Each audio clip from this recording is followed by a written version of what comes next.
जलाउनु भनेछ गाडीभित्रै थियो भन्छ होला अब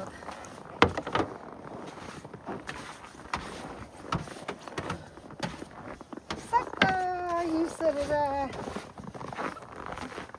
यतिको त हुन्छ होला